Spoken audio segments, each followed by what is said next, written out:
Welcome to the Theory of DFS podcast. I'm Jordan Cooper, the co-author of The Theory of Daily Fantasy Sports. It's a 15-hour audio DFS masterclass at theoryofdfs.com. This week, we don't got Eric. We don't got Eric today. He's working on some best ball stuff, but I think this guy's also probably working on a bunch of stuff now that it's July. Newly now full-time at NBC Sports Edge, formerly known as Roto World. Kyle Dvorchak. Kyle tweets here on Twitter. I want to say I'm bringing you on because if I had the sound effect or whatever previously on, right, the previously on type of thing for like TV shows. The last time you were on the show, we talked a lot about overlay hunting. Like you had this mission that you chose to accept, that you would play like any sport or any slate as long as there was overlay and like satellites and qualifiers. And I wanted to bring you back on because you eventually finished that, or you could have continued. I just think probably you got sick of it. Was the overlay hunting challenge successful? I guess the answer to that is yes. Like, it definitely, so I guess having one win account for like more than the entirety, like I've only come down since one win doesn't make it feel that way. That's literally how playing tournaments is. Like, you have to get out of that mindset of like, all right, so I won, I qualified for the NHL live final. So I qualify for that. Oh, so you went to the live final, or was it an online final? Yeah, it's online live. Okay, but still, like a final nonetheless. I was like, I don't think it was a live final. But I mean, when you're playing GPPs, you're playing to win first as it is. So I mean, like, it's not unheard of that like all your profit comes from like one win or one day or something like that. But the amount that you entered is probably much lower than if you just bought in directly. I mean, were you primarily playing satellites because a lot of times they overlay more than anything else? Yeah, I would say, I guess probably not primarily playing satellites just in terms of the actual money I got down, because it's probably a decent amount of primarily playing satellites, but then a decent amount comes down to like big, the $500, the 555 and MLB. Well, actually, that terrible example. MLB, the contests are filled 3 hours ahead of time or whatever. But, in soccer especially, I was one, the 333 on a slide, I don't know anything about soccer, on some random like EPL slate doesn't fill to a pretty extreme degree. NHL was the same way. Some random showdown slate with a $300 entry isn't going to fill. It's like a 21 person contest. Only 15 people are there 2 minutes before lock. I'm like, yep, let's fire these. So I'd say probably more of it, I would guess, came from playing. I don't know if you'd call that like high stakes. I think the high stakes is like the Thunderdome or the 1,000, but like the mid to high stakes, just because you can get a lot of action down at once in there. And then second to that would have been satellites qualifiers. And that's probably where more of the overlay came from. Like, you can get a lot of action down in a $300 NHL contest, but you get 1% overlay, which when I say overlay, at least, I mean that DraftKings gives you 1% back. Right. We're not talking about, like there's a difference between overlay and like rake reduction. Yes, commission reduction, like that. I know that you've tweeted about it. Like how much money is DraftKings giving you? And I'm assuming you did this all on DraftKings and not on FanDuel. Yeah, it would have been. I think it would have been a little difficult to do it on two sites at once, because I'm literally just firing at the. I mean, some of them you can tell they're going to overlay a few, sometimes hours before, but mostly like 20, 30 minutes before. But a lot of it, I'm like firing 10 seconds left. I'm like trying to just like mash my phone trying to get in at the end. I'll tell you exactly how much I got. I just I have to I can't use whatever the roto tracker is, because they don't track like certain, like I don't think they track rake on there, which is the whole point of what I wanted to do. So I have to download my own CSV and do it. Let me see here. As of yesterday, before the NBA games, because I had a bunch of, they were giving away tickets to that $1 million first NBA contest, which ended up being 11,000 at first, like crazy. So as of yesterday afternoon, I got down, it looks like $85,000, which is like way more than I would have ever. It's more than I've, like, probably 3 or 4 times more than I've played in the rest of my life at least. So 85,000 over the course of how many? We're talking about months. March 1st, April, May, June, Yeah, 4 months, I guess. Okay. Yeah, probably almost 4 months to the day. It was probably like the first week of March, and it was 3.57% overlay, like giving it back to me. Okay, so so just to make that clear, out of $85,000 that you put in for entry Hmm. fees, that technically you were actually getting 3%, 3.5% of your money back. So you weren't not like typically you'd put in 80, like if I did the math on an average, obviously in the higher stakes you're going to be paying less rake if you're paying like the 555, Yep. 333, whatever type of thing. But let's just say your effective rake was 10%. Is that a good overall across set? Like if all those contests filled, it would have been around 10% Um, total, yeah, I mean, 12%. 10, 11, 12. I 10, mean, okay, yeah, let's just say splitting 11. hairs. Let's cut it in the Yep. middle. So 85,000 times 0.11 would mean that 9350 out of that would have been rake. Right? So Yeah, yeah, sure. Yeah, yeah, that makes sense. right. So you essentially got in if you took an 85,000 minus 9350, $75,650 of equity, right? Because obviously 9350 if the full rake was paid, you would have gotten $75,650 worth of equity. Yes, yeah. You put in 85,000, but also on top of that, you got back 3.5%. So really you had that's an extra 2975 if we just average it out. So we Hmm. add 2975 to that. That's $87,975. That's 88,000. So basically you got $88,000 worth of equity for what if it filled would have only been $75,000 worth of equity. Yes, exactly. Right? Yep, Is that so that is that the correct that's the math. Yep. that's the best way to compare it. One so essentially the range between that is like you gained $13,000 out of nowhere. Yes, yeah, that is the exact math. And I'll even tell you exactly how much I made. Well, I guess I had a decent night last night. So it would have been, as of today, it looks like about 7,000, I think. But to be fair, a decent amount of that is just sitting in tickets, which that is one of the things that has been really difficult. As we talked about it last time, is it the money printing machine where if you just enter mediocre lineups, but you're getting 4% back?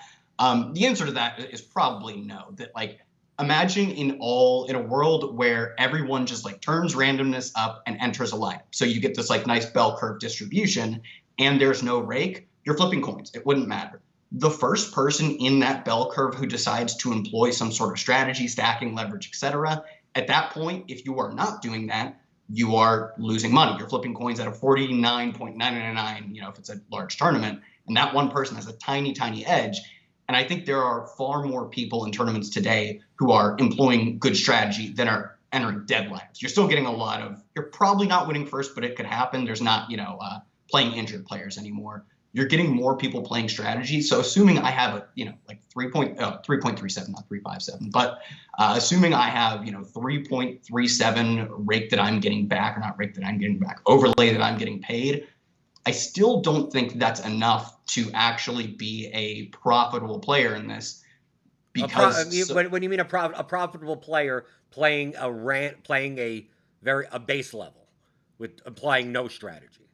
yep, and just entering even a tiny bit of strategy, like avoiding some dupes or trying to not play the number one optimal lineup just so you don't get duped, or saying in MLB I'm not going to completely unstack if it's a tournament. Like I am going to set the optimizer to force me stacks, which is easy.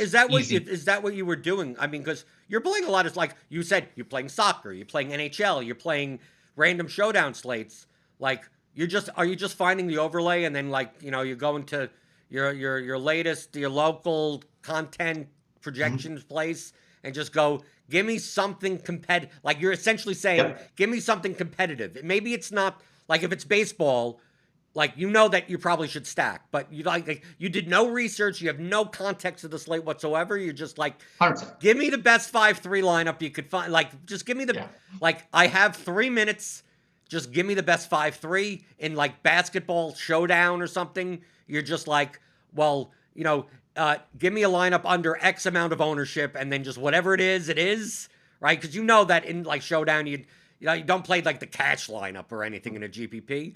And in soccer, you're probably like, just give me a lineup that doesn't have any attackers against my goalkeeper, and like whatever it is, you're just trusting like the projection source, and you're relying on the fact that since you're averaging getting back 3.5% over the course, that you're hoping to get an average lineup. But what you're saying is that although the average lineup using just an overlay hunting methodology does give you back money, you could even see in the numbers.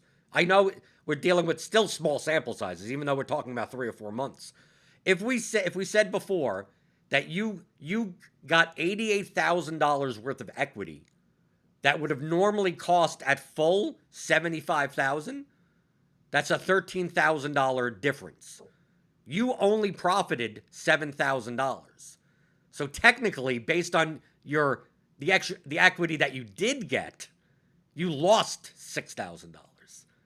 Like if this was filled at full, you would have been a $6,000 loser.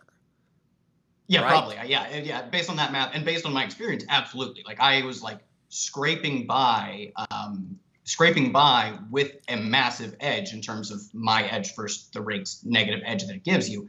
Absolutely, definitely would not have been a profitable player playing these, if they were fully rigged.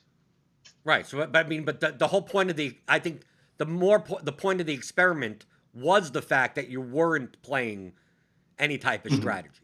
Now, obviously, if you are, now, most likely, if you're profitable in the current rake structure, all that does is just give you more money.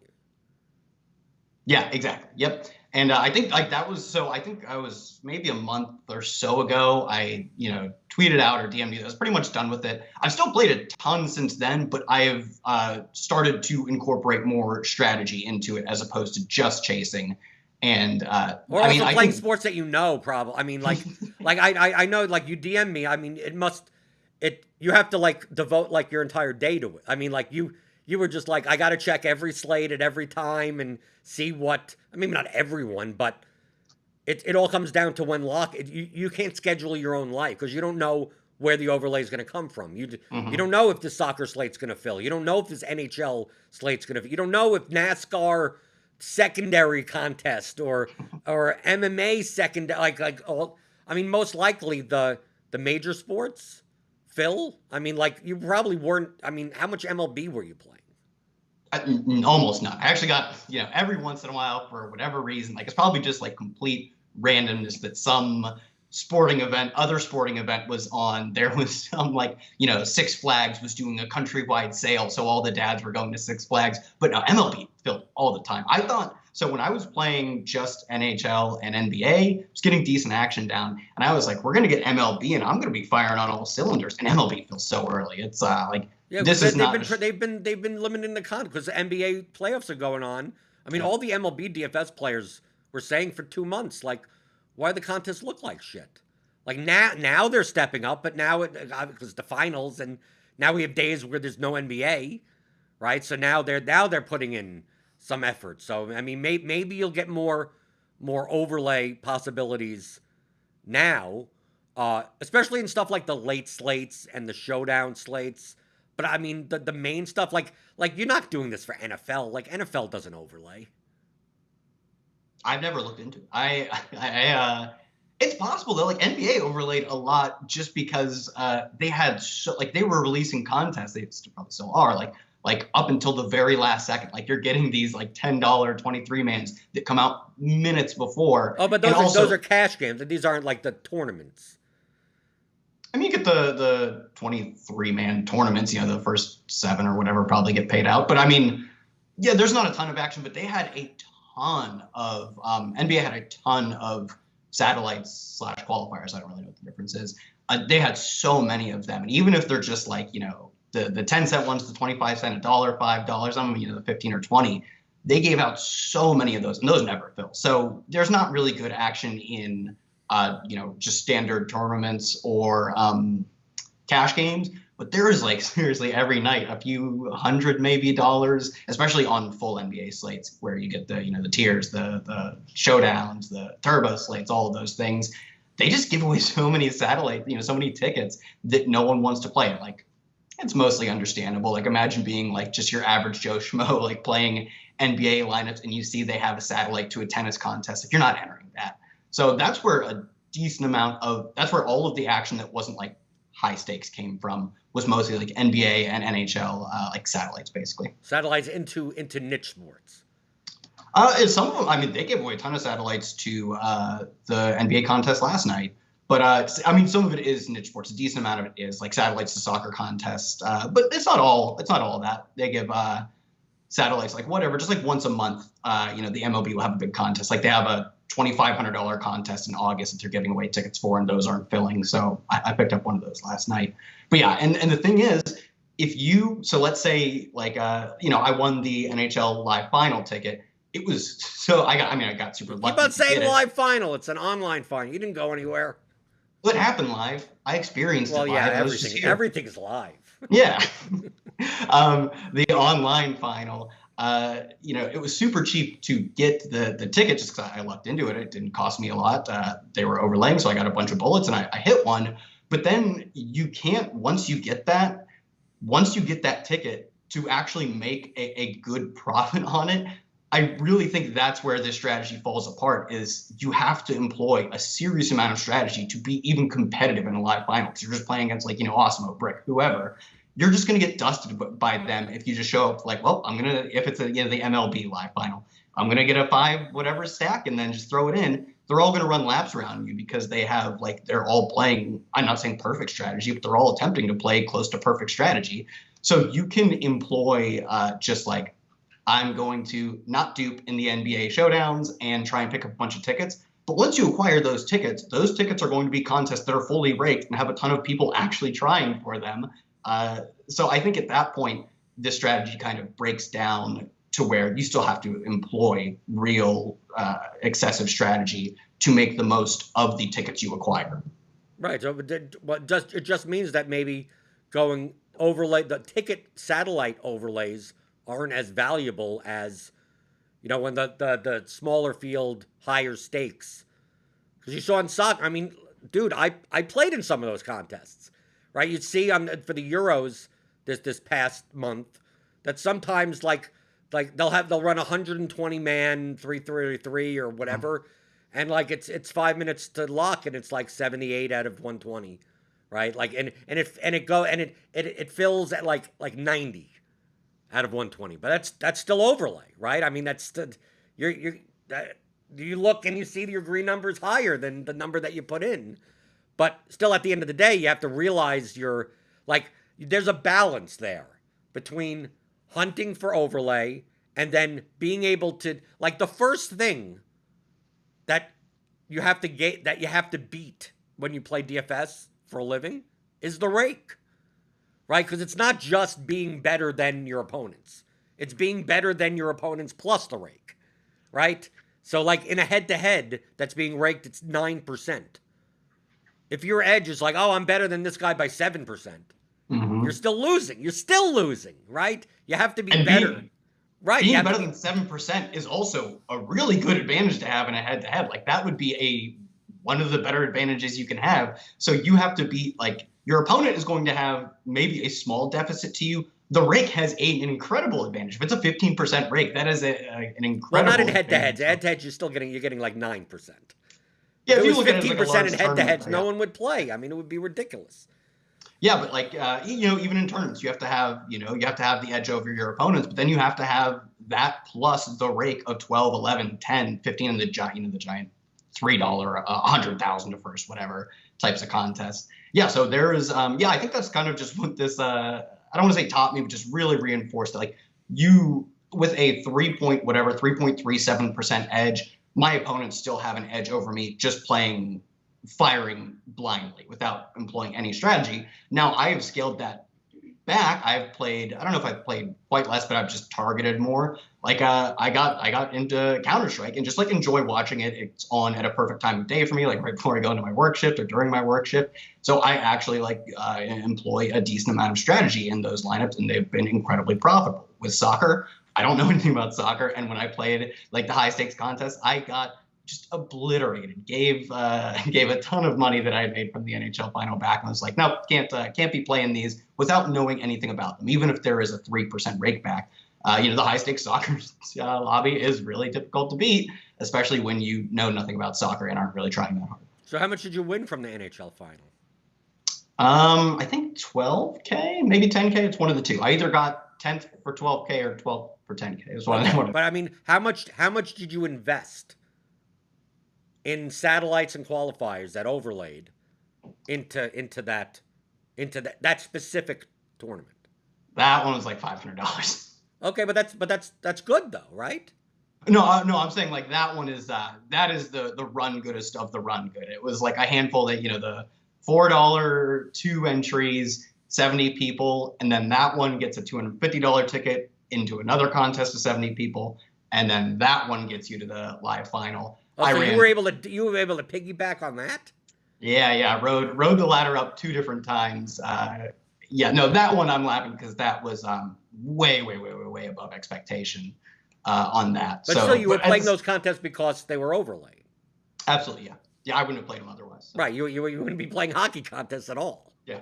That's another one too, though. I did get into hockey after doing this and try to employ more strategy after the fact, after playing for the first 2 or 3 months. But at first, no, I wasn't employing any sort of strategy. I mean, you must have. I mean, even just using projection, you must have just chose 2 lines and just ran whatever. Yep, pretty much. I mean, but that is a strategy. You make it sound like that isn't a strategy. I mean, we talk we talk about MLB, especially. I mean, we could talk about NFL also.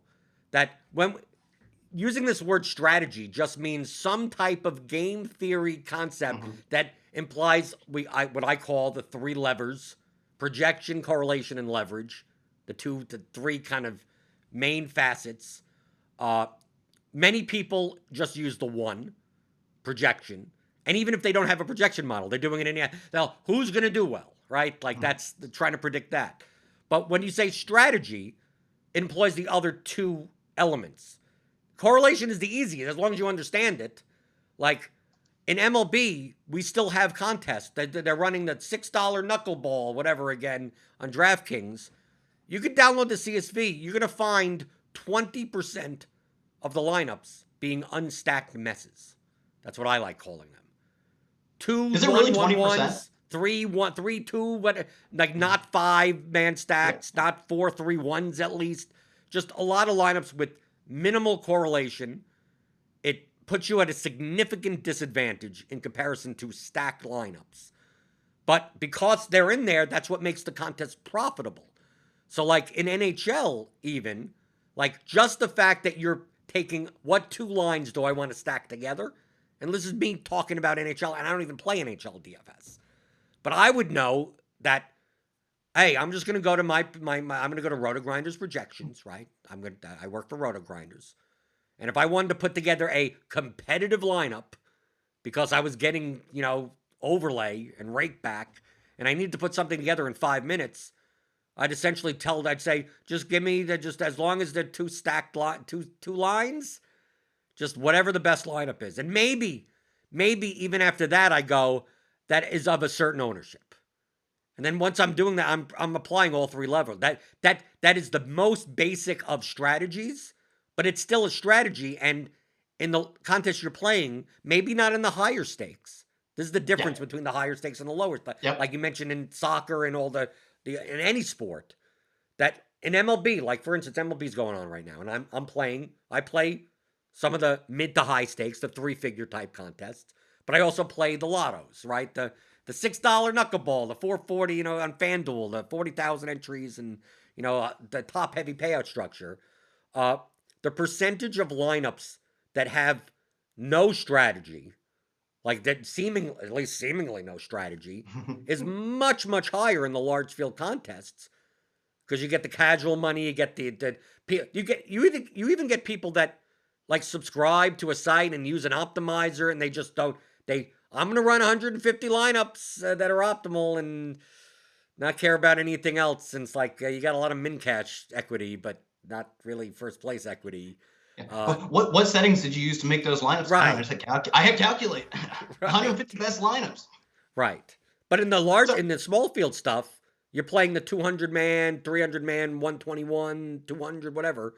Like, you download that CSV, you're not going to find many, if any, unstacked that there's going to be some amount of correlation, most correlation, and some amount of leverage, some amount of yeah. consideration of ownership to some extent. It's not just, I'm going to take the two highest projected stacks and make a 5-3 with the two highest projected pitchers.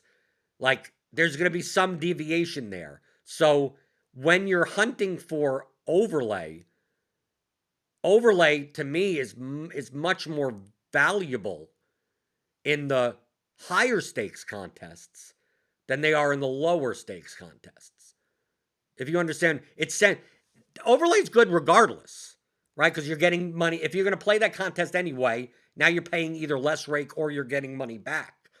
But I believe that the edge in large field contests surpasses the rake as it is. Like when people say, like, how do you play these 15% rake large field contests that are so top heavy? It's like, well, the strategy for those contests are different than the smaller field GPPs. Like the smaller field GPPs, you don't have to employ much game theory. If you want to, we see plenty of people that are not necessarily math geniuses that win and are good at small field GPPs. Conceptually, they get it. They may not be able, they may not be calculating in their head, but they're like, it's a 200-man contest. I think these guys are the best plays, and instead of playing that guy, I'm going to play that guy instead. Like, okay, and I'm going to play, since I'm not playing that guy, I'm going to play this guy because they're negatively correlated. It's like, you just employed it straight. Like, doing that thing that simple in a 200-man contest, like that, you're on par with everyone else.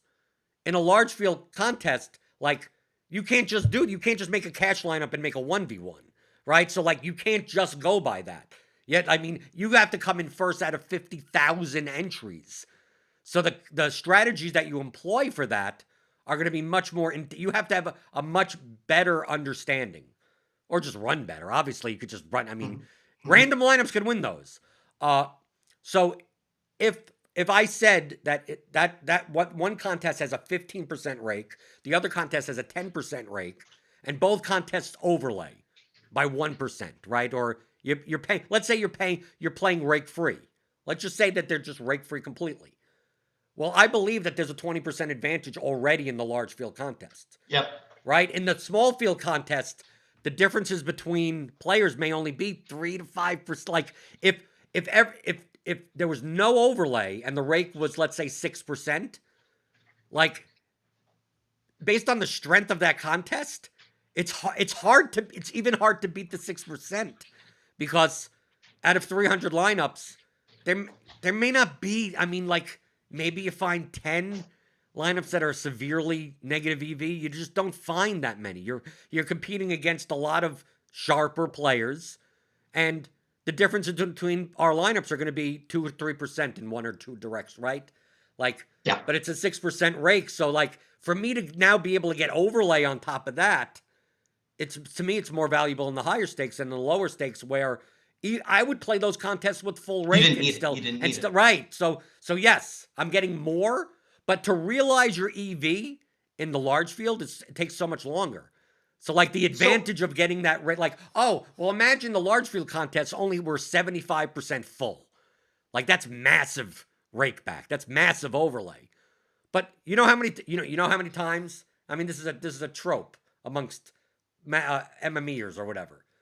There's tons of overlay. I'm gonna put, like, today I'm putting in 150 lineups because it's massively overlaying, and then you brick. Because you still have to realize that you still have to realize it, right? Even though you're paying less for it, you still have to. All the money in those large field contests are so top heavy that there's tons of overlay. There's 20% overlay, so you're getting 20% of your money back. But still, if you don't come in the top 20, you're still losing money, right? So it doesn't even matter, even with that money that they're giving you, because all of the equities towards those top couple of spots. In the small field contest, it's typically much flatter of a payout. You have to beat less people. So to me, the overlay is much more valuable in the higher stakes, smaller field contests than would you agree with? Does that make sense? Yeah, that makes sense. So I guess a tangent I have wanted to ask you about is with the large field contests in general. Like, I guess the question would be like, should you even be playing like the NFL play actions, like 500,000 people, $3.20 max? If you play it 20 times in a season, there's it technically would be like 18 or whatever, and it gets down to like 400,000 by the end of the year. But to make the math neat, we'll say it's 20 weeks, 500,000. You get 20 times 20 is 400 bullets a year at a 500,000 person contest. That gives you like a 0.008% chance of winning it, I think, which means that it would take you 1,200 seasons on average to win it once. If everything was equal. Fortunately, Yeah, not everything is equal. But like if your edge was 10 times that, it would take 120 seasons. That's like, right. Yes. So obviously like, welcome to large field GPPs, Kyle. That's what it is. I know, like I played them all and I have come so close and then won, as you would say, a set of steak knives. But when your time horizon extends to 3 generations, should you even play them? Like, is that an EV that is not worth chasing? Back and forth. It's an EV that is, to me, not worth having the bulk of your volume in. Like to me, it's not an issue of do you play it or do you not. Like, for instance, in NFL, I rarely play the Millie Maker. Mm-hmm. And it's not because I don't. Now, sometimes I do because I get satellite tickets or whatever. Sometimes the Millie Maker's $10, so I don't mind it as much. But we all know the Millie Maker is the most top-heavy that you could possibly get. I play in NFL the $9 slant, right? 2x min cash, 50K to first, flat up top in the top 10. Obviously, I won it last year, but it's typically somewhere between 60 and 70,000 entries total. But I also play the play action that's $3.20 max, whatever. It's only I'm playing $10,000 worth of volume. So like to have another $60 in something that it'll take me 3 lifetimes in order to realize my EV, it's only a small percentage of what I'm playing. Like if I would just say I only have $60, what should I play? Maybe you don't. I mean, that's a dollar in a dream. You could if you want, but if your goal is to make money for a living, like even if you had a 10x advantage in those contests, you may never. You could be the greatest player and you could die 14 times without winning it. So like it doesn't mean that you don't play it. It just means how do you allocate the total volume that you're playing on a slate to what contests. So like in NFL, for instance, for GPPs, I'll play 1 entry into the $100 SPY. I'll play 1 entry into there'll be like a 150. Like typically they run 2 SPYs, right? There's like there's a 20K SPY and a 10K SPY or something. So I run lineup into both. And then the power sweep typically is 3 max. A lot of times then there are 2 of those with 2 different payout structures. I'll run 1 lineup into each. But I usually don't do 3 man. I just do one of each. The $27 single entry. There's 1 lineup. The $33 single entry, because those are still 5-figure payouts. Now, am I putting the same lineup into all those No, I'm betting individual. They're all going to be different lineups because I want to have as much shot to win first place in one of my contests. I want to reduce the variance by not saying all my single entry contests, because they're most likely the field size is going to be correlated to the winning score. So like if I played the same lineup into 7 similar contests, it's most likely whatever I place in one, I'm going to place in all of them. And that's now all I'm doing is increasing my variance, which is great if you win them all. Yeah, sure, yes. Then I have a screenshot that I won $240,000 because I came in first place in 7 different contests.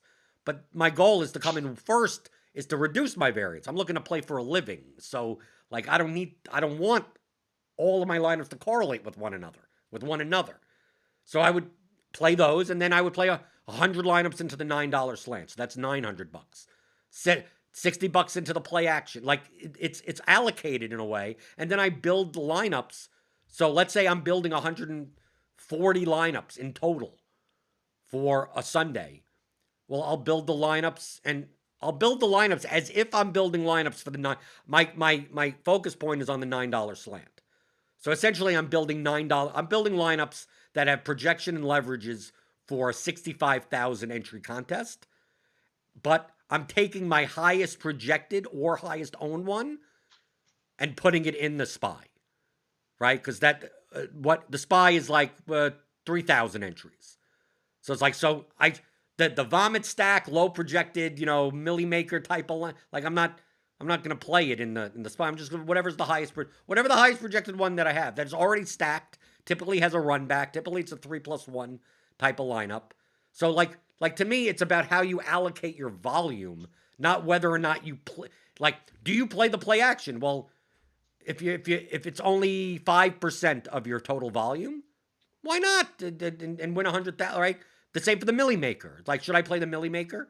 Like, what percentage are you comfortable just like knowing that this is going to go poof? Never seeing, yeah. Right. And you're never going to see it again. So that's why sometimes, like, if I'm getting tickets or whatever, I'm already building. Sometimes I have 10 lineups in the milli maker. Sometimes I have 20 lineups. Sometimes, I fill up the slant, I fill up whatever. A lot of times it's the same things over and over again. It's harder in the daily sports because the contest changes every day, right? Of what they offer and everything, and two different sites. So a lot of times, like today in MLB, for when we're recording, they're running the $6 on DraftKings, the $6 super knuckleball, whatever, dollar in a dream type of thing. But it's like, well, I'm also playing the single entry stuff. Like in MLB, I allocate so much more towards GPP than I do in NFL. So I don't mind because I think of that in the terms of a season. But in NFL, I may be playing $8,000 in cash games on the slate and $2,000 in GPP. So like if I play $200 worth of milli maker entries, what's so bad? That's 2% of my total volume, and that's the 2% that could go poof, right? But if I was only playing $500 worth of volume, why would I pay 40% in the milli maker? I mean, you can, but obviously your risk tolerance has to be high, knowing that 40% of your money is most likely going to disappear. Does that make sense? Yeah, no, I think, that's probably closer to what I should have viewed it as. Not that like I was just like, my only contests today are maxing the million. It's obviously not what I was doing, but I do think just in terms of if you took like somehow measured the average time for my lineups or my money to realize its equity versus yours would be much closer to your life expectancy versus mine, because I'm still playing for instance, I am playing not $2,000 of GPP lineups, maybe $600-700 on the week on the NFL slate.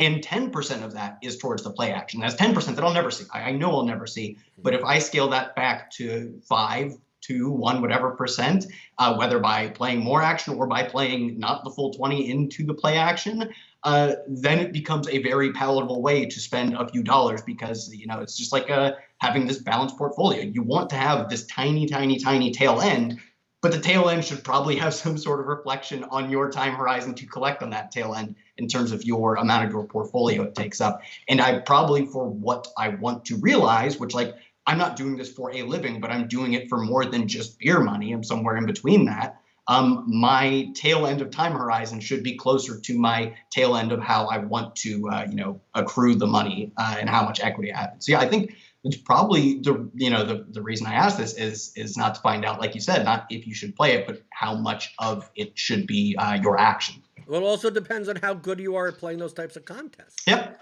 I mean, I say all the time that the difference between large field and small field GPPs are like playing two different games.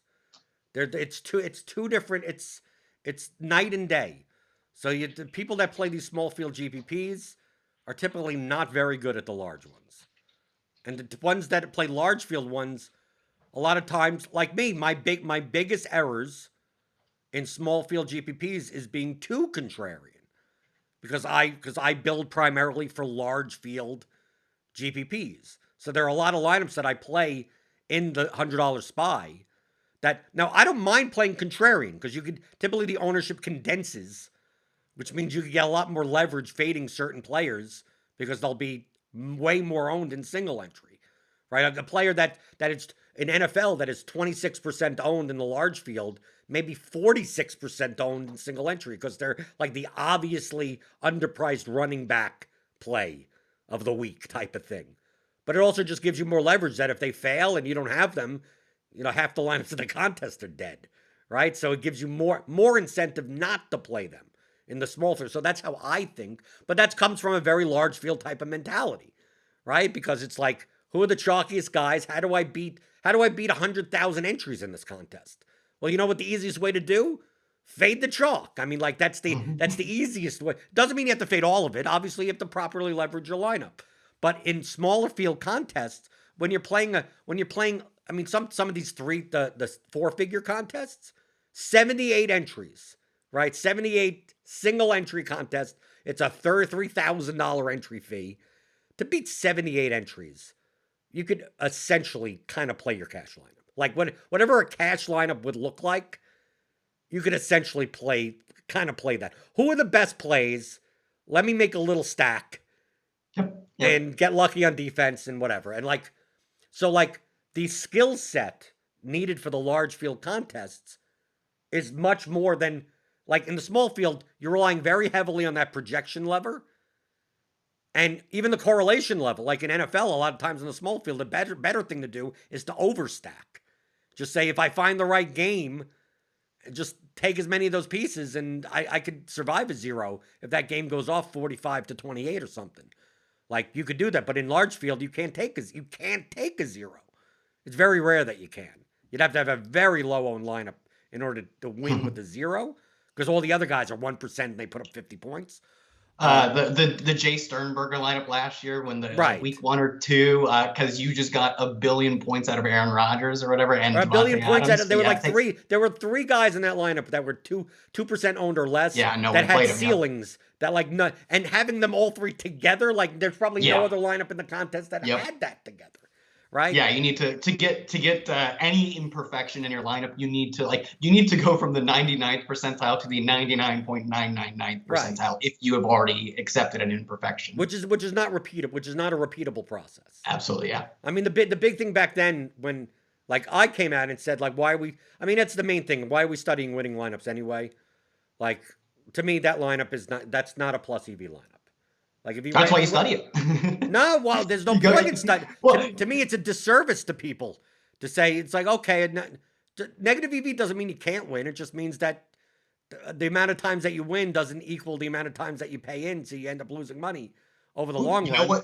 You know what lineup would have been a good way to teach that lesson? What? You study that one that won.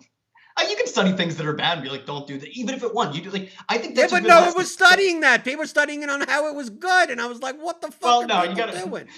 You're blaming. You're saying you can't study it. You're saying you can't study it if you're dumb. There's a difference. Oh no, I want dumb people to study it. You know how many times in baseball some unstacked mess wins a GPP, and they go, should we not stack anymore? And I go, I hope you don't stack anymore. It makes it easier for me. Yeah, last year at Osimo, they were like, just break down the Million Maker winning lineup.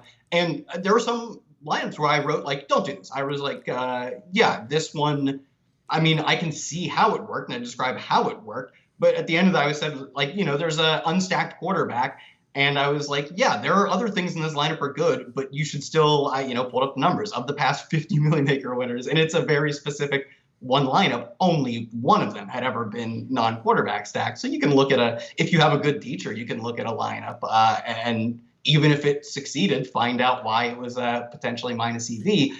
But I don't think people think that way. Those are the thing. They see most people do. I say, if you're going to study lineups, either study what the top 0.1% of lineups or just study good players.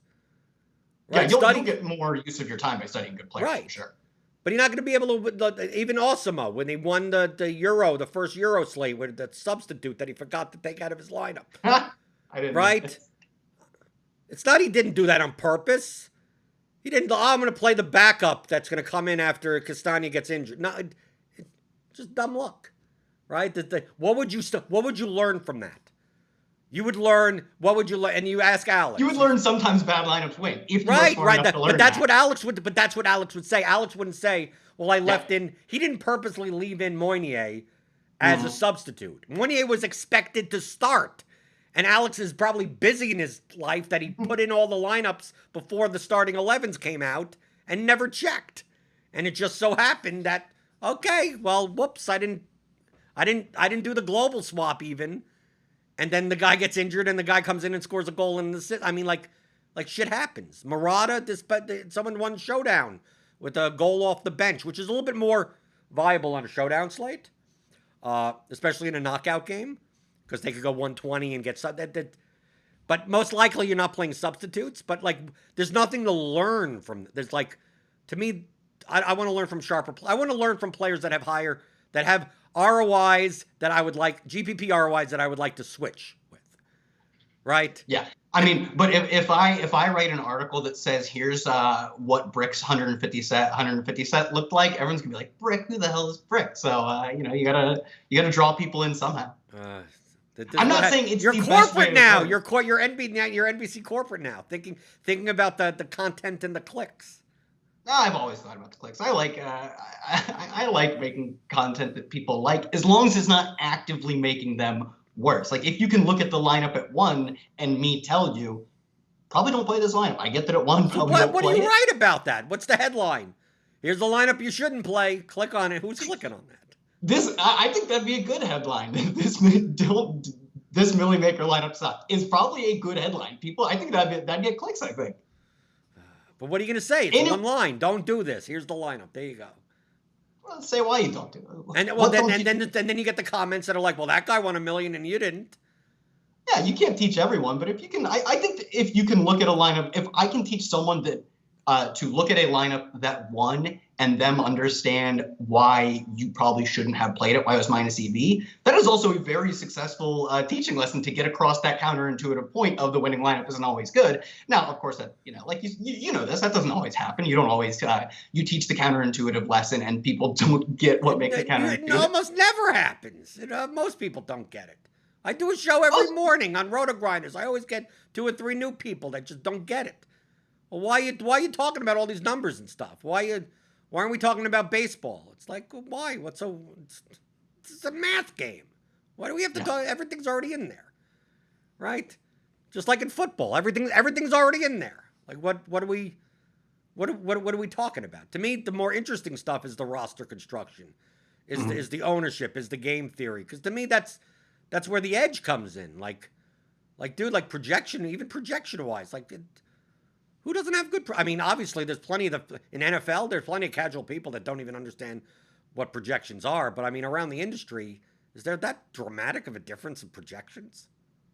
No, definitely not. You said when you were DMing me to come on the show, you were like, you can talk about your prep for the NFL season, and I was like, I am making content for the NFL season, but as it relates to DFS, I'm not doing any hard let's get into the film or anything, or even let's dig into the numbers for the someone else is going to do that. Whoever I get my projections from has done prep. I hope they're doing prep for the NFL season right now, so I don't have to. So I can focus on, niche best ball content or whatever. I hope they're getting ready for week 1 while I do other things. I'll prep for week 1 in 15 Wednesdays from now or whatever. Right, or right. Mine is the Thursday before week 1 is. Yep. When obviously you'll look at the salaries. They come out 3-4 weeks in advance, and they're going to end up being inefficient or something. Is he always looking? I'll make a dummy lineup or whatever, just to see what's going on. But most of the time, I'm looking. Oh, that guy's on that team. This guy's on. Who are these people? Oh, those guys were drafted. I don't even pay attention to NFL. And of course, Eric keeps on beating down the drum that I should be playing best ball more. But that, I don't know about putting the time into. I see where the edge is, but I don't know. I'm still.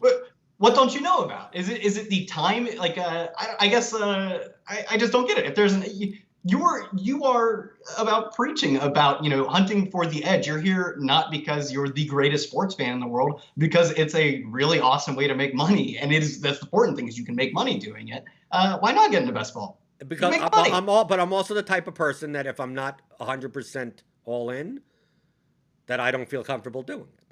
Go 100% in then. But I don't. That's the point. That's the point. Even 90% is not good enough for me. It's like okay, there's baseball going on. There's soccer going on.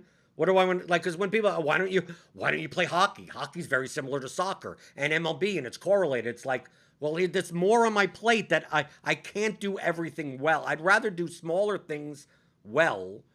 Like why don't you play the late slate? Why aren't you playing the showdown slate? Why aren't you playing on Yahoo? Why aren't you playing on Super Draft? Why like I'm only one person, and yes, there is you could do a lot of things 85% well and make money.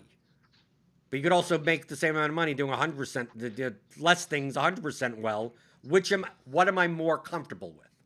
So to me, it's more of a personality thing. It's not. I agree with you. There's an edge in best ball. I could go on underdog right now. DraftKings best ball experiences are not all the greatest, but I mean, there's got to be an edge there also. But these structured drafts and everything, like like I could probably draft with just like a simple ADP list and not even know anything. And as long as I'm just stacking properly, I could have some shots at these large field best ball contests. But the question comes in, like how much am I willing time am I willing to put in? How much money am I willing to put in? And is the time versus money worth it? Like there'd be a difference, Kyle, if like on an NFL Sunday, if I'm playing, $10,000, like I'm gonna put in a lot of time into that, right? But like if I'm just like what you said with the play action, if you're spending $60 and you're playing a 500,000 entry contest, like don't sweat. You shouldn't be spending hours to make those lineups. I mean, like the expectation is so low as it is. Like put together some YOLO lineups, enter it in, grab a beer, and watch Red Zone. That's perfectly fine to do. But how much like soccer? Like I know soccer out of all the sports, I know it the most. It's probably my best sport overall. It's also the sharpest lobby. But does that mean should I be the 2-game interleague slate on a Tuesday that has that barely has any double ups? Like I could get a grand total of $200 worth of good action, right? 200 versus I'm going to play MLB later today for $2,000. But then I'm still going to put the same amount of time for 200. I still have to make lineups. I mean, no matter how much money I'm spending or volume I have, the time to make the lineups is still just going to be the same. So that's when there's a Europa League Thursday late slate, and it's like, am I going to spend time figuring out these 5 teams from Eastern Europe and some of them I've never heard of, and figure out good lineups for a grand total of $172 of action? Or am I going to make sure that I get everything right for baseball or everything right for basketball? That I'm going to have at 7:00 tonight, have $3,000 of volume. Like that, to me, that's the issue. If I'm willing to invest $10,000 into best ball, you damn straight that I'm going to be taking it. I'm going to be skipping MLB slates for that. But then I also have to realize that in best ball, you put it in and I don't see that money until the end of the year, right? Like it's not churned like it is in DFS where you see it every night. And if you have a 5% ROI, you're just churning that ROI day after day after day after day. This is maybe I have let's say I have a 35% edge, which would be high, obviously. Very high. Very high. But let's just say. Yeah, sure. Right. But I think some of the good best ball players could have a 20% edge. Yeah, I can see it. I see some of these drafts. Yes. Yeah, DraftKings is especially on DraftKings, it's quite soft. So let's say even if you had 35% edge and you realized it exactly, you put in 10,000, you get 3,500 over the score over what? 5 months?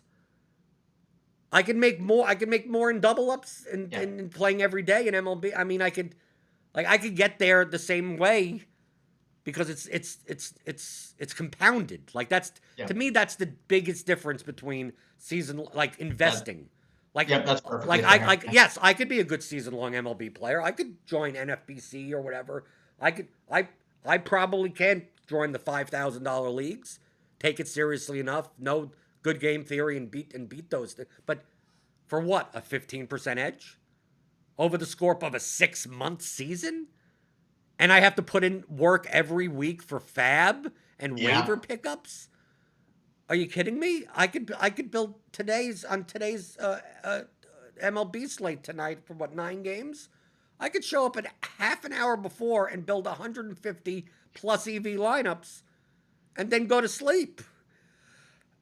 Like for a half an hour worth of work every day, I can make more money than because especially in the season long stuff, like the higher stakes you go, you don't find dead money there, right? Yep. Like the most like the do you okay, since you're in both worlds, right? Because you've been doing season long stuff also. I mean, not just before NBC Sports Edge, which is still weird for me to say. It's still Roto World to me. The biggest difference between the types of people, I learned this a lot from RotoWire, because obviously I do their soccer podcast with Andrew Laird. Okay. And every All-Star break they have a Vegas trip. So everyone goes out to Vegas. I'm not going this year, but I went for 2 years. So all the writer, anyone that's involved with the company could come out and whatever, and they have, like, they end up paying for some meals and stuff. They don't pay for much else. So it's more like, oh, you want to go out, there's nothing else to do. The types of people, like if in DFS, if you said like for instance, you were playing in soccer, you're like, oh, there's overlay, I'm going to play the $555 contest, right? In season long, like when you talk to most people, even in the industry, about like what leagues are being played, like people don't like $555 for a season long, for 6 months of a season is considered, that's pretty hefty price tag. Oh yeah, for sure. Yeah, but in DFS, that's considered like, that's, you had to put it that it may not even be considered high stakes. Yeah, exactly. I was like, oh man, I don't really think you can call it a 3-3-3. I remember that one. There was, but in season long, like that's higher than like what 99.9% of people play for an entire season, let alone one day. Yeah. No, so, I get the time investment and the inability to compound. Those are reasons why I wouldn't max any of the contests on DraftKings. Like I have a bunch of tickets to them. I'll probably also just buy in my own, like not needing the tickets. But like this won't be the bulk of my fantasy investing portfolio ever. It just and I like it a lot. I make content for it, so I probably should have some sort of stake in it. I have had an edge in it in previous years. I would imagine it doesn't seem incredibly hard this year on DraftKings at least. But yeah, the inability to compound is definitely something. But isn't that the mindset difference between the season long industry and the DFS industry, is that DFS players think more in terms of how do I make the most amount of money for the least amount of time, while in the season long space it's more about, oh, I like sports, and if I could make some money on the side doing something that I already do, that would be nice. Well, absolutely. That's not efficient. Like, see, the DFS space is more encapsulated with people that are into either stock investing, coming from finance, coming from poker, coming from crypto, whatever. I mean, even though I'm not into crypto, NFT, like it's all about like where's the next edge? I don't care what industry, like it's the mindset of like, we're not into DFS because it's sports related. We're into DFS because it's game related. And there's an edge there. So if there was an edge, if people found an edge in some random game, right? Okay, I'm going to learn how to play that game, right? But in the season long space, it seems when you talk in terms of that, it seems very foreign. Like it's like going to that Vegas meetup, like twice. It's like I'm talking to a lot of people that know a lot about football, a lot about baseball. They may be in 20 season-long leagues in baseball, and they have fab and all, and then they can list you off FanGraph stuff. They can list Baseball Savant. Like these are maybe they have one main event team that they split with 4 buddies, type of thing. So like, oh, that's the team that they care about, like that. But it's like none of them do this for a living because they're not thinking in terms of like, I care about money. I don't care about the enjoy. Like to me, it's the fun part is winning money using your brain, not that it's baseball. Like, if there was no money in it, I wouldn't be like it. You would never hear out of any season long in the industry. If there was no money in this, I would not play it because it's very similar in soccer. The Fantasy Premier League game (FPL) is massively popular, especially in the UK and Europe. It's run by the Premier League officially. You have 11 players, you have transfers, and there are millions upon millions of people that play it, and they play it seriously. There are podcasts that get tons of downloads. They talk about, the game weeks coming up and the transfers and who you captain and 3-star and the rankings. But you don't win it. There's no win. There's no winning.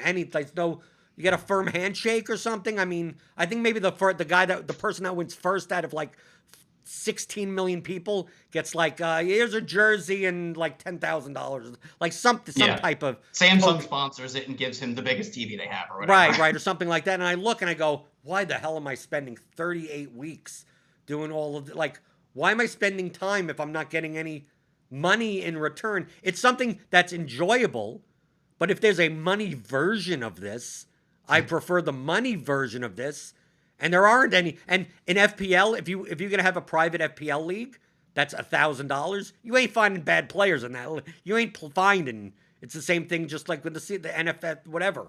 You're not gonna find bad players. So what's your edge in those? But that mentality seems to be. It almost seems like it feels like I talk and these season long people, even in the industry, that write people that may work for Sports Edge or RotoWire or Yahoo Sports or it just seems like we talk two different languages. That everyone's just with the best ball stuff, like with what Eric's doing. Like everyone's talking about arguing over ADPs and stuff like that, and like how about what contest will I make the most amount of money? And it's well, that's not sports. Why isn't that?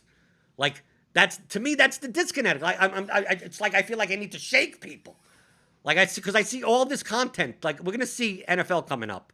Obviously, the fantasy industry for NFL is just you could wake up and read NFL fantasy content the entire day, and then 14 hours later, and you're still seeing new content. And it's and then how I approach NFL is dude, I don't have to read anything. I just need an injury. I need an injury report and projections, and I can make why wouldn't I be doing that? And people look at me like I'm 14. Why wouldn't you want to be? Why don't you want to be at work during and slacking off and looking at target shares and watching the all 22 and how does that translate into money? Does that translate into money? I've learned that all of what you're looking at is already in the projections, and so why would I sit at a poker table? I'm going to show up early for the poker table, and it's just going to sit there for 3 hours before cards are dealt. No, I'll be there when the hands are dealt. Why do I need to? It just feels so foreign to me.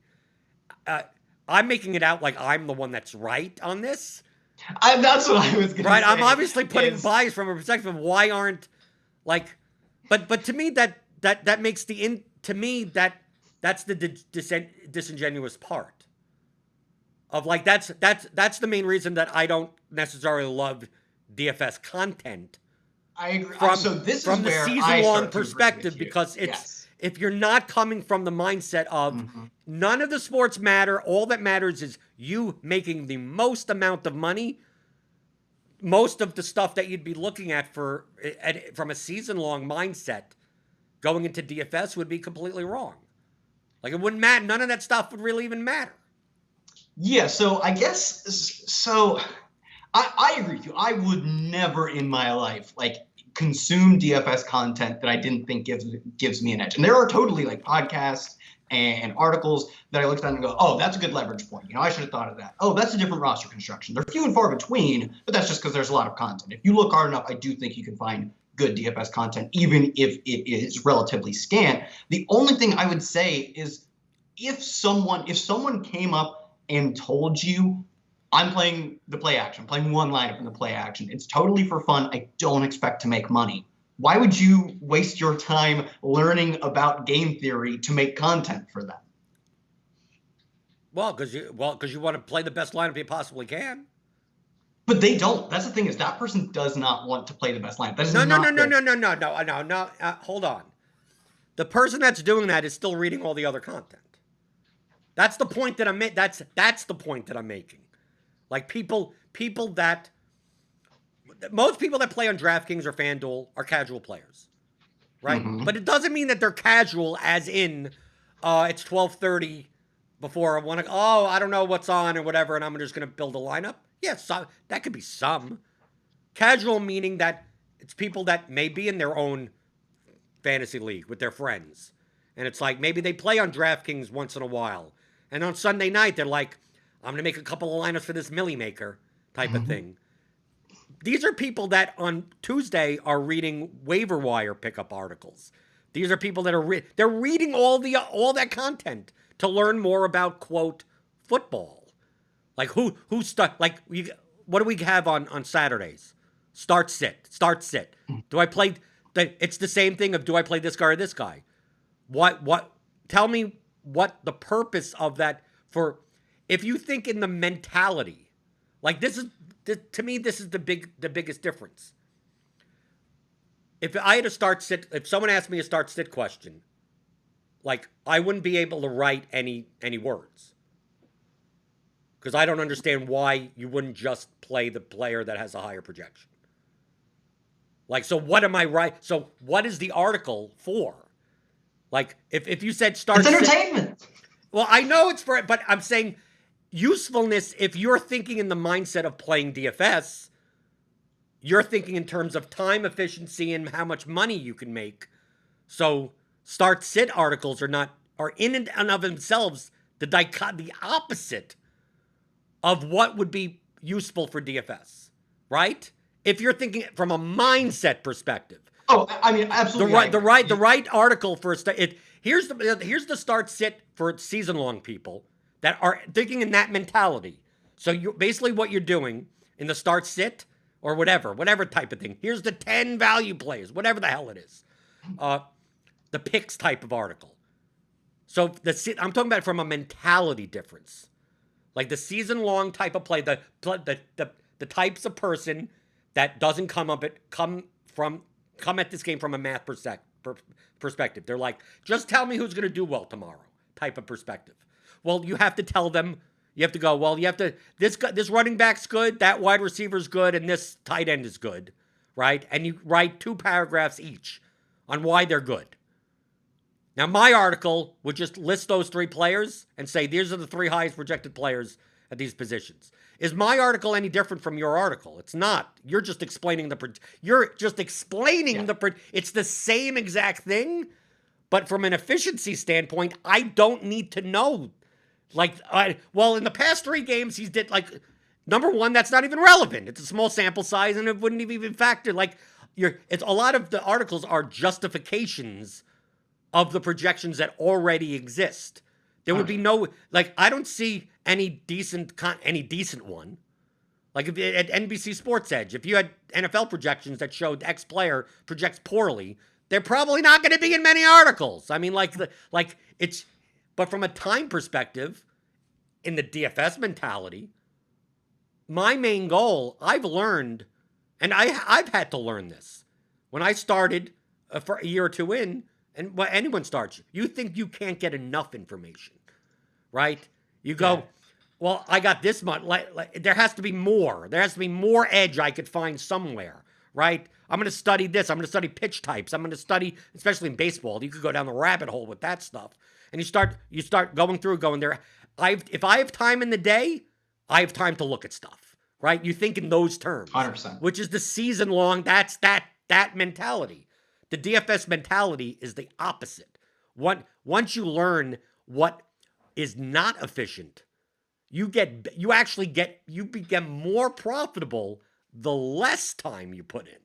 So it actually becomes inverse. Most season, there's going to be a diminishing returns for anything. So even in that season-long mentality of more and more I look at, obviously in the beginning, it's going to be useful because you need to know something. But there's going to get to a point that you're looking at stuff that the differences between you having that information and not having the information is not going to make much of a difference. There's going to be you spending another 10 hours ain't going to change anything, right? You've already spent 30 hours looking at shit. The extra 10 ain't going to do anything for you. But in DFS, it's the opposite. DFS, you start by saying, okay, I'm waking up at 10 in the morning. I'm going to study this MLB slate. I'm going to go on Fangraphs. I'm going to go on Baseball Savant. I'm going to look at this. I'm going to look at that. I'm going to look at weather reports. I'm going to look at this. And you spend 8 hours doing it until you realize 5 years later that you spending 8 hours doing it actually was worse than you spending 10 minutes doing it. Like once you find I agree with everything you said. Like there is like the way that people approach season long is a massive waste of time and will probably more often lead you astray from making good DFS decisions than it will ever lead you toward being a profitable player. My only contention is, like you said, that bias. I think that's okay. Do whatever you want. If you like you make it sound like it is a crime to just want to throw away $3 on the play action. No, I'm not saying it's a no. I'm not saying that. I'm saying it's. I'm talking more about efficiency. Not if you want to throw a lineup into the $3 contest and play whoever you want, friend. If you're playing for entertainment, you could throw. You're not listening to this podcast. Just throw it out. Yeah. I mean, like what I'm saying is that if your goal is to win, make money, then it's not entertaining. And that may be it's entertaining for me, but that shift. So you can't say in the season long space of here's what you need in order to win your league or make money in your league, and then not be efficient. And like that's the mindset. That's the mindset shift. That's why talking with season long industry people or players a lot of times it's just two different types of people. Like the different, like that Vegas meetup, for instance. The difference between a Vegas meetup with RotoWire and a Vegas meetup with Roto Grinders, right? The difference between the two, I'm just talking about mentalities of people. I guarantee at the RotoWire meetup, it's a lot of people talking about their drafts and their fab pickups, and it's a lot of that. And most of the time, it's for $20 leagues, and it's like it's for pride. It's like, well, I won 6 out of my 20 leagues last year. It's like, well, how much money did you make? Oh, $200. Like, who gives a fuck? I mean, but that's the DFS mindset. At the Roto Grinders meetup, we're most likely to be betting on horse for the 10 minutes after getting there. Like it's the gambler's mentality more so than the sports fans' mentality. Sports just happens to be obviously something you could bet on, obviously something that you could follow and argue about. Is this guy better than that guy? I'll bet you $100 he wins the MVP. But the season-long mindset isn't like no one's betting $100 on who's going to win. Like that's not the betting on your knowledge is not like, it's more about pride than about money. And to me, it's from the DFS mindset, from the poker mindset, from the gambler's mindset. We see it. We see it if you're on Twitter. That it's one of the big things. If you're not willing to put money on it, then what's your opinion worth? Like, but that is a very much a DFS mindset. So it's hard for a DFS player like me to look at content and go, well, what money do you have on it?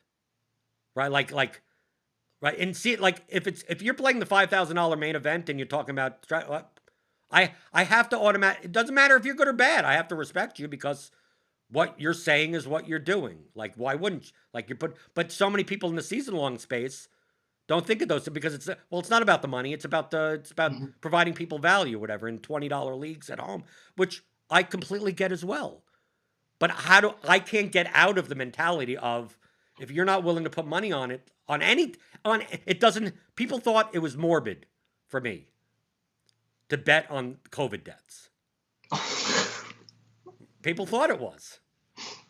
I think it's okay to say it's morbid. Right. It's morbid.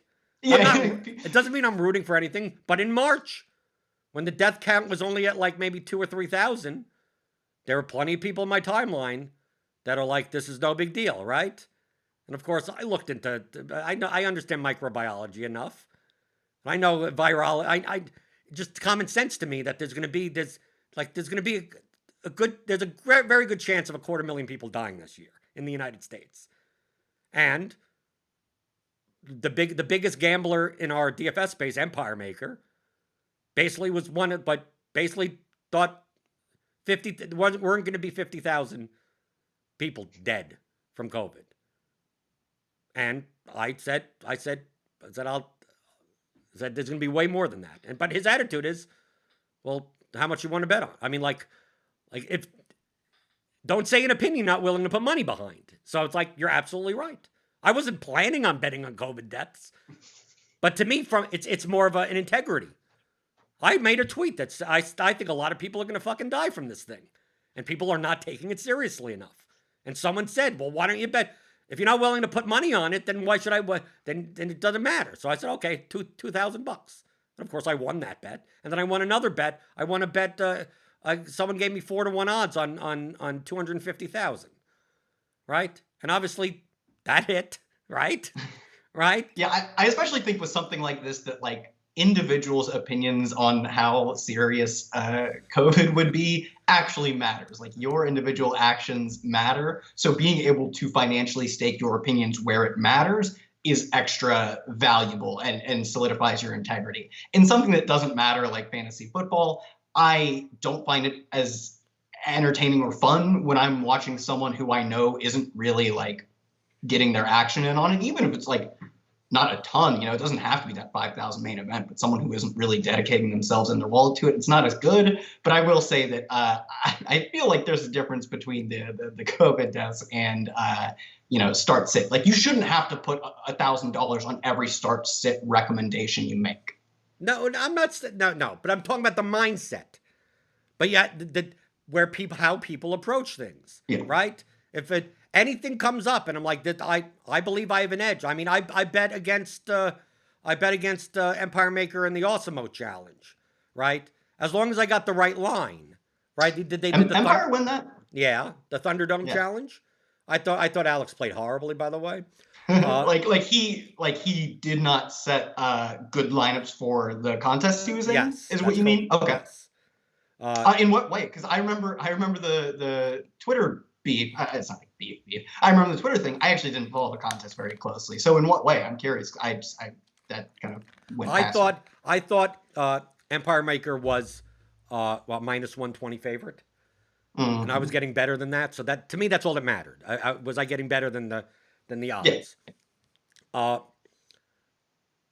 It was a 10 Thunderdomes. If this was 100 Thunderdomes, Alex would have been the favorite. If it was 100. In 10, I thought Empire Maker was the favorite because Alex does not build cash lineups well. You don't need, you're playing a 14-man Thunderdome. Empire Maker is going to build a cash lineup. I mean, that's all he does. Is he builds what do I believe is the best lineup?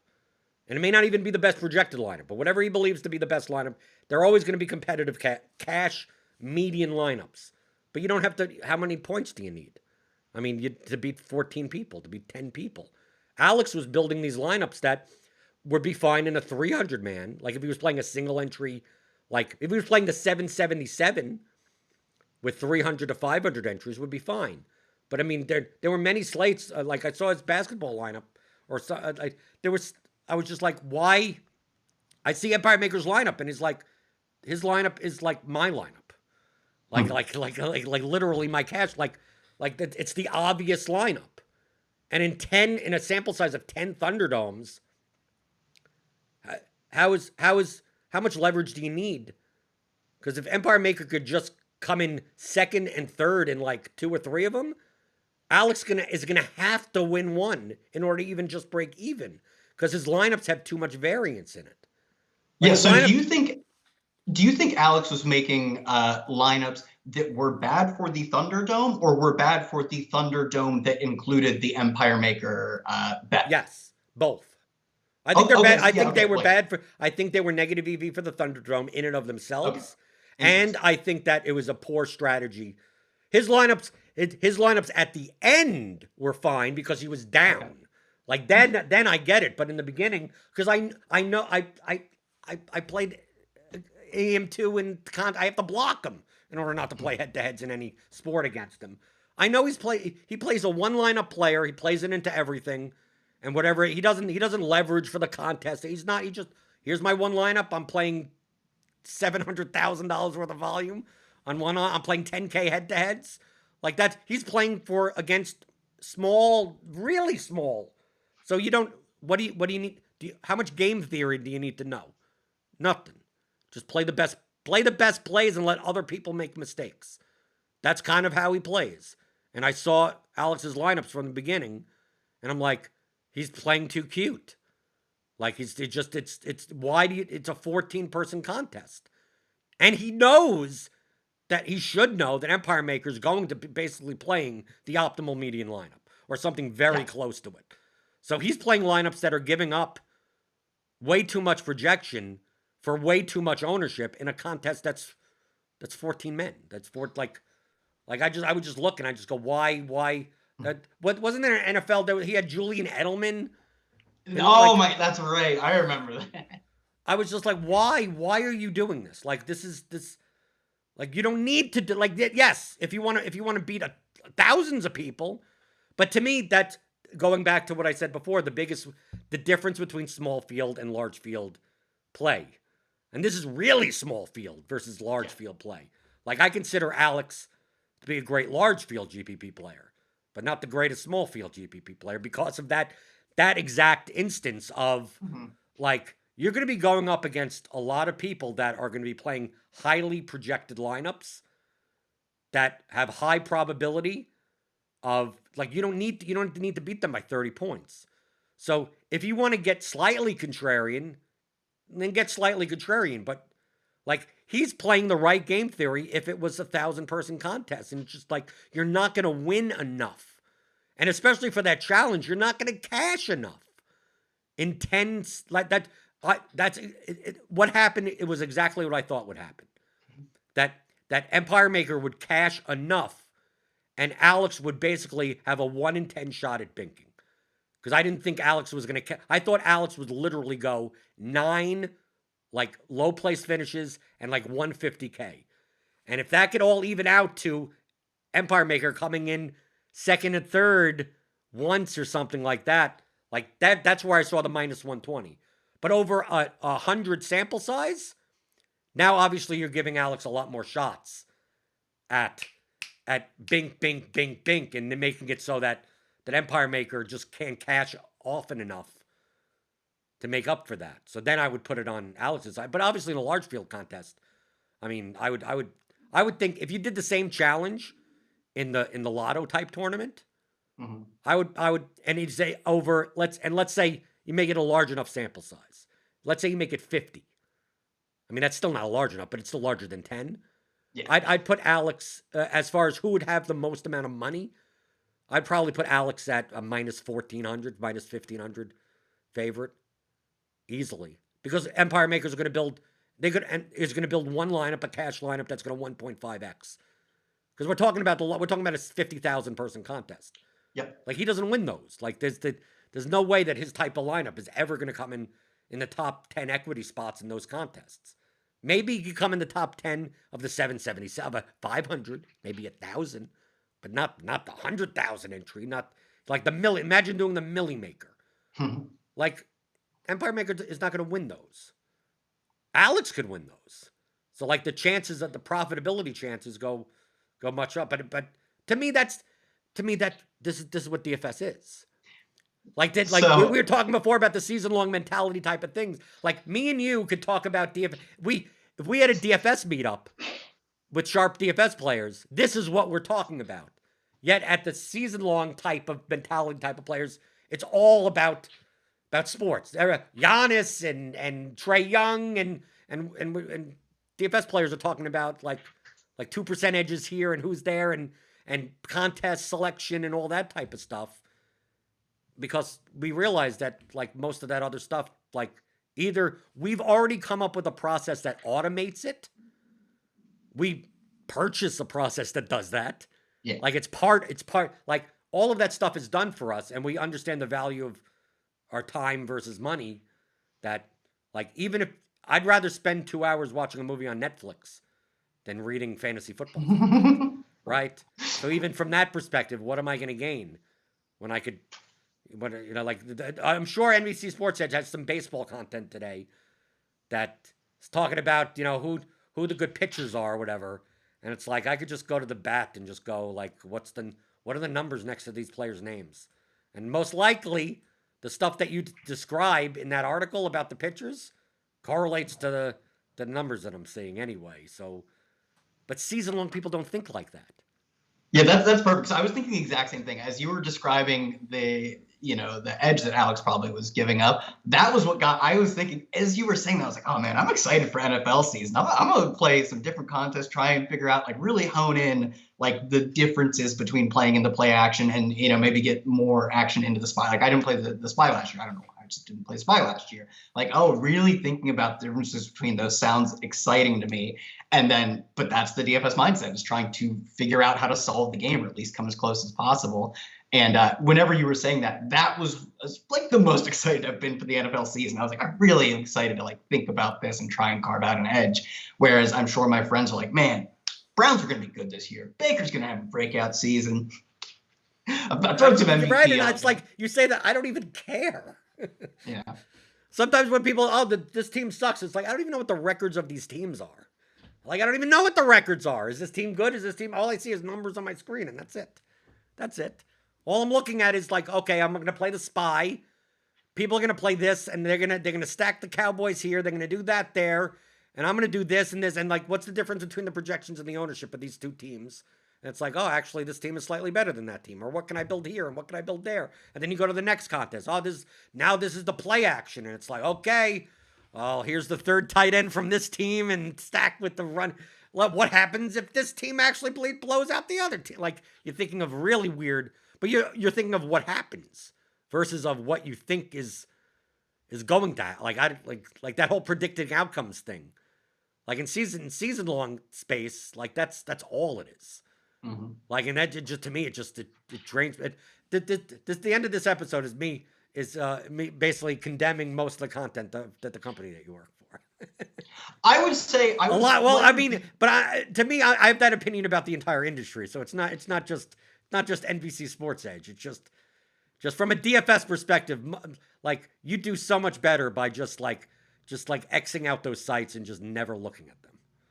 I will say the only thing, as far as it goes for, like, the season-long mentality, I think because a lot more as time goes on, more of the DFS space is season-long players going over, but the season-long players who get it. Like, I didn't play DFS during, like, the heyday. I didn't play until maybe like I didn't probably play seriously until 2016 or 17. But it's the people who play season-long, that subset of season-long players who learn about DFS, and it clicks. It just hits them and they love it. But they can bring that mentality back to season long, even if maybe it falls on deaf ears to some people. I do think there's a sloshing back and forth that I like, that I wish there was more of, though, because season long stuff, it's mostly this is the best players get a great cornerback matchup. It's whatever. That's all ADPs. Like, to me, the most interesting content is the draft theory. Yeah. Like, we're getting some of that, though. Like, you, in season long, even if it's not best ball, you still get that same types of draft theory on how to build optimal rosters and how to beat. You still have to win 1 of 12. It's not, you're. But also, there's a difference between winning 1 of 12 and also winning one of the bigger, where you have to win 1 of 12 and also win 1 of 10,000. Yeah, so I think the more that we slosh back and forth, getting some season long people who really actually just DFS clicks and they get it and sloshes back and forth, we get better content on the season long and best ball and even, like, weird dynasty whatever type of sides. But it's still a long way away from really being content I would consume on a regular basis. Right, but that's also a lot of the reason that, in talking to the season long people, that they try to play DFS and then they come out of it with, oh, it's just a luck fest. Mm-hmm. Right. It's like, oh, everything that I know about football, I put into it and I still lose. So it has to be luck. And it's like, no, you just don't understand the game.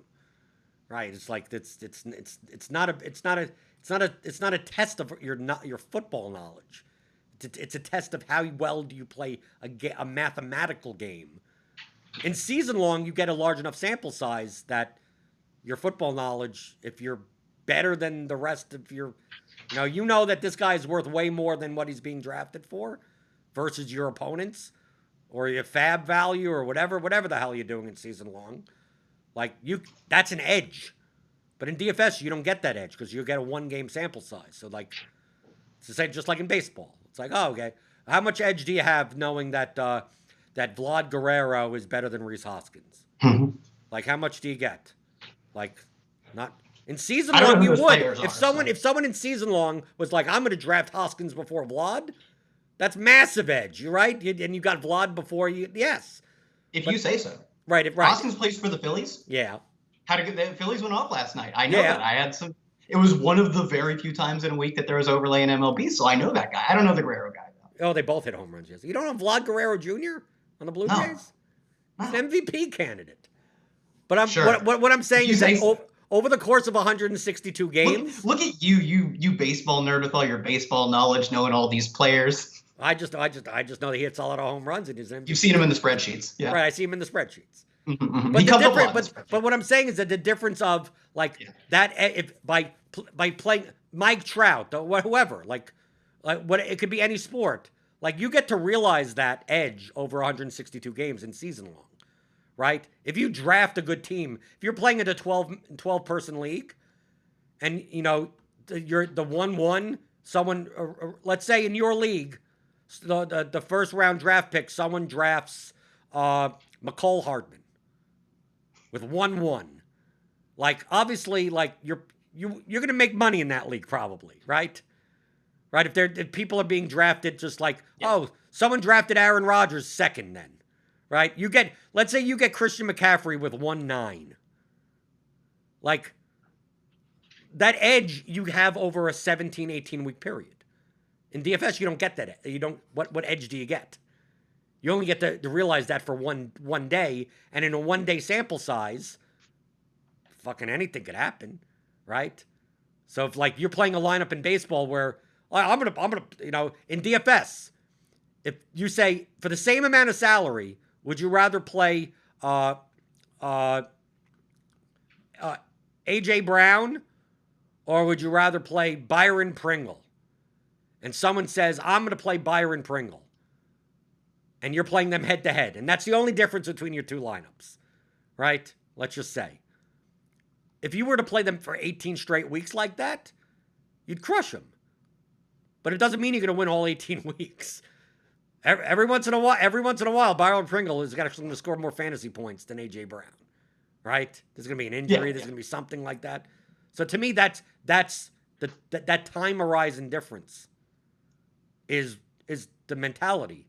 So that's why when season-long players go into DFS, they view it as a luck. This is all luck box. It's like, no, it's just as probabilistic as why you're drafting Christian McCaffrey with the first pick. Because you're expecting X amount of points these X weeks. But can you tell me which weeks he's going to do the best? Like, that's what you have to do in DFS and hope that, yes, 62% of the time he gets there, but 38% of the time he doesn't get there. You don't necessarily care that much in season long because you have him for 17 weeks regardless, right? So to me, that's what creates the mentality of, well, I know football, I should do well in DFS. And that's also creates that mentality of, I know DFS, so I could get into season long, I could get into best ball, and still do, like, to me, it must incense some of the long-term fantasy football people that, like, the best ball stuff, like some of these DFS people are going to come in and just destroy them in best ball. Right? I mean, I can tell from the stuff that I'm reading, because I listen to some stuff, and I'm like, dude, like, and anyone that I follow for DFS that has gotten into best ball is so much sharper than like anyone else that I follow just for football when it comes to best ball. Like, the stuff that's being talked, why do you think I want to get in? That's, I'm looking at drafts because I know enough of what's going on. And I look at some of these drafts and I go, what the hell are people doing? And then I see like one or two sharp players that have lineups that are like, that could win $1 million. Right? Like that, like people are drafting for like how to beat a 12-person league but they're playing a contest that isn't based around trying to beat a 12-person league. It's like you have so little upside in doing that, and you see their picks, and you go, how do you win this? And they'll quit, and they'll look, and they'll go, well, I'm picking the best player at every position. It's like, yeah, but that's not what wins these contests. What wins these contests is having outliers from everything and have them all correlated with one another. I'll close out on one last question because I got to get back to my job at some point. I'm just like, nothing's happening. Nothing's What's happening. What's happening? Right now, what? It's a Wednesday in July. Is there that much NFL news happening? No, that's why I'm able to come on while I'm on my shift, because nothing's happening. But so I guess I have one last question. Do you get like actual enjoyment out of having an edge? Not out of playing the sports, but out of having an edge. Like, do you? Why wouldn't so, I? Exactly. That's what I love about DFS. I can play anything. But if I if I didn't have an edge, why would I even be doing it? No, I guess I'm saying, do you enjoy having an edge? Like, is it a good job, I guess, would be the way to put it. Is playing DFS with an edge a good, fulfilling, or at least useful job, better than pushing papers? Oh, it's better than pushing papers, but it's not a fulfilling job. It's not a fulfilling job. Yeah, I wouldn't say fulfilling, but a better than average job. I actually enjoy the mental pursuit of finding the edge. Like, I do think I wouldn't say fulfilling. That feels a little congratulatory. No, but it depends on what you mean by see, because I played poker for 5 years, and I kind of got out of that because it really wasn't fulfilling. Like, yes, I enjoy profiting from an edge and being good at a game, but at the end of the day, I mean, I'm eating unhealthy, dealing with degenerates in the basements of places and casinos. It's like, what am I producing? What am I like? It just feels like I'm not. Like, all I'm doing is basically taking disposable income from plumbers, right? I mean, like that type. Like, it just feels, it feels like just unfulfilling, which is fine. But I felt like that's why I got more back into my comedy career and traveling around the country. But then you get to a point where that's fulfilling, but it doesn't pay much, right? Yeah. Then you have to supplement that with computer work, which I'm skilled at, but don't want to do. Right? It's one of those, like, yes, I get paid really well to do it, but I don't want to do that. So, like, my goal has always been to, like, never have a real job. So, like, to say that playing DFS is fulfilling, it's not. To me, the reason why I do this podcast and I do the shows on Roto Grinders, to me, I can't not do that. If I just sat and played DFS and no one knew who I was, and just it's a hard living. It's not easy. You have to be willing to handle downswings, and it's not stable at all. So I would not recommend. It's not a recommended. It's only for certain types of people that could do that type of thing. But to me, it's the performance aspect. It's doing the podcast. It's going on Twitter. Like, I get more fulfilled out of the community aspect and the content aspect. As long as know that I'm providing value, being truthful and entertaining, hopefully. That's why, like, if I couldn't do that, it's almost like I'd be less inclined to play DFS. I 100% agree. I wouldn't. I've only gotten into most of the stuff I've done fantasy-wise, whether it be best ball, dynasty, whatever, because I've been asked to make content for it, so then I learn about it, and then I'm like, okay, I can make content. I get my action, and I play, and then like I understand this a little bit, and then I make content. If I didn't make content, I probably wouldn't. But I do like the idea of, like, just you go into some best ball draft and you have this roster where, not because of the players, but because of the construction or understanding what types of builds you need to win first. Like, getting that edge, I think is entertaining. Like, the edge is entertaining, which is like my only other pitch for you to get into best ball, is because there is a really good edge, and I like having an edge in a way that like I would do in my free time if it wasn't massively consuming. And I don't think it's massively consuming. What is your thought? Finally, what is your thought? Like, one of the things that people ask me, especially with the course and what I do on the pregame shows for RG, like, I'm 100% transparent. I'm showing you exactly how I play. I'm profitable, and this is how I play. The concept, it may not be the exact same as other top players, but it's close, right?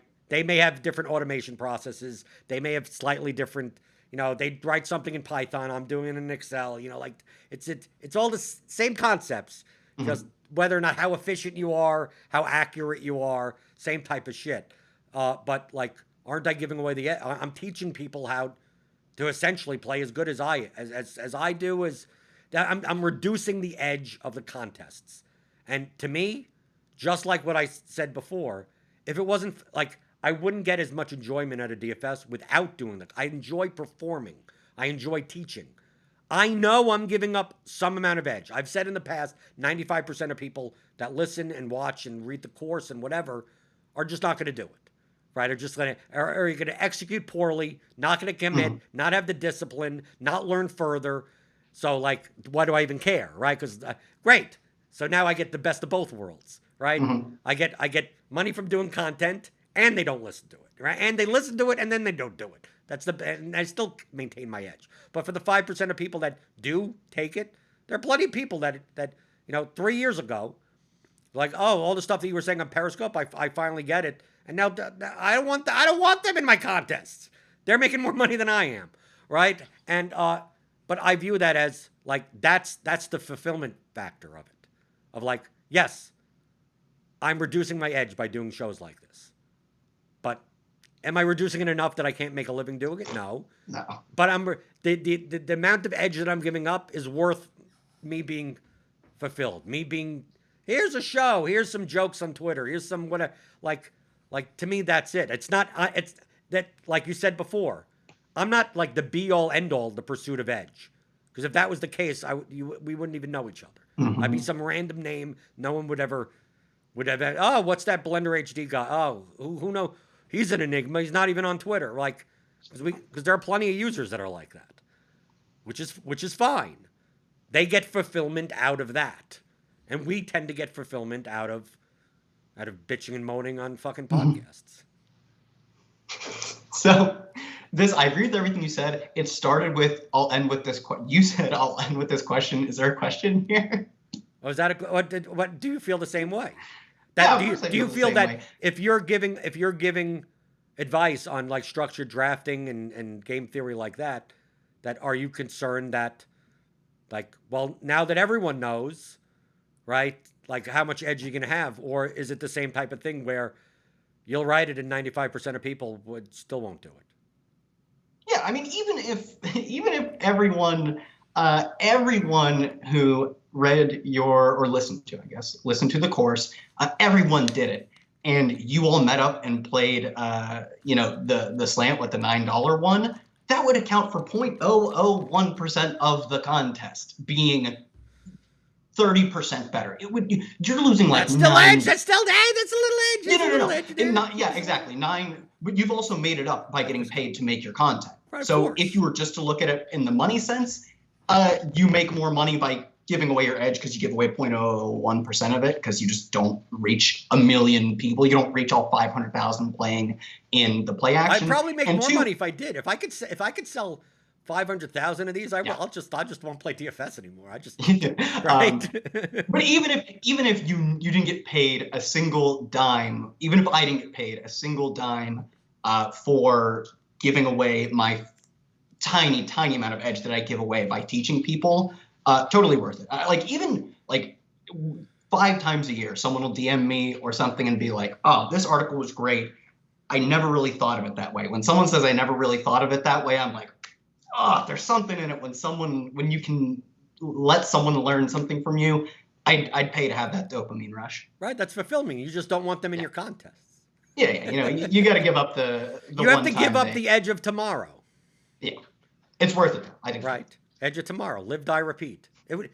Edge of tomorrow is so much a better name. Why did they switch it? I remember that. Because people were too dumbed, right? Because they're like, oh, I don't want to go see Edge of Tomorrow. How about just live, die, repeat? That's way worse, though. I remember thinking, I was like, wow, they came out with a sequel to that movie already. Right. And then I was like, I saw it like Blockbuster. That actually is a really good movie. I haven't watched it. I've heard it's really good. But that's why it just dumbs it down if it's live, die, repeat. Okay. So can we call the episode Edge of Tomorrow? I just tried to fit that in somewhere. Edge of Tomorrow. Previously on the Overlay Challenge. So Kyle tweets here on Twitter. And all of your stuff now, you're exclusive. It says on your profile, you're exclusive to NBC Sports Edge. That is correct. Exclusive. If you this is the worst possible podcast for me to shill my content because we talk about how little content ends up mattering, but we also talk about how most of the listeners probably still don't do it. So maybe I can still reel them in. Go to NBC's Sports Edge. You can find all of the content I've been putting out. If you want to buy our draft kit, it's got really good best ball stuff. And if you want to improve your best ball edge, at least I think that would be why you would buy the draft kit if you were listening to this podcast. Kyle 10, I think gets you $10 off. I have no clue if that actually helps me. Do I see the $10 back? I don't actually know. They didn't explain it to me. But hey, one of you do it and then tell me. Do you do content every day for Sports Edge? It seems like do you do the news blurbs? Oh yeah, yeah. Oh, so that's why you have to be on the lookout for something going on. Okay, now because I'm like what the hell is going on? But something could happen. Some tweet could happen, right? Something, and you have to write the little blah blah blah blah blah blah blah. And I do have to write the blah blah blahs. You have to write the blah. Is that what? But you do other stuff than write the blah blah blahs. Yeah, I'm on the Edge podcast like once or twice a week, and articles like once or twice a week as well. So okay, so you do a bunch of stuff as well as the blah blah blahs. Yeah. The blah blah blahs aren't that incredible amount of my time. They're not. But the blah blah blahs are useful. Oh, they're useful. I don't mind. Actually, I consider those to be actually useful because it's like some news happens and I need to know how does that affect any? Like, oh, this guy is out of training, is out of practice. This guy may be seen in 3 wide receiver sets and blah blah. I'm like, oh, okay. Oh, yeah, it's kind of the point of them. They're good. They're snappy. They're quick. It would be the thing you would say while you were changing their projection. Like if you were saying exactly. This is the reason why the projection moves. That's the reason. This is the reason why the projection is correct. In the future, can you call them the blah blah blahs? I'll give. What do you normally call them? Just like just player updates. Blurbs. Yeah. Can you just call them the blah blah blahs? I'm gonna say that enough times that you at least think in your head when something happens. I gotta update the blah blah blahs. I will call it at least some point in my life. I will, if not on purpose, at least by accident. Be like, I got the blah blah blahs. Get the blah blah. There you go. Can we call the episode that the blah blah blah? No, we're calling the episode the blah blah blahs because I wanted to catch on. I don't think it will, but I think it's better now. I got every little edge I could get, right? If I put it in the title, maybe 1% of the audience say, oh, that's what those are. They're not player updates. They're the blah, blah, blahs. There you go. Okay. Kyle tweets here on Twitter, NBC Sports Edge.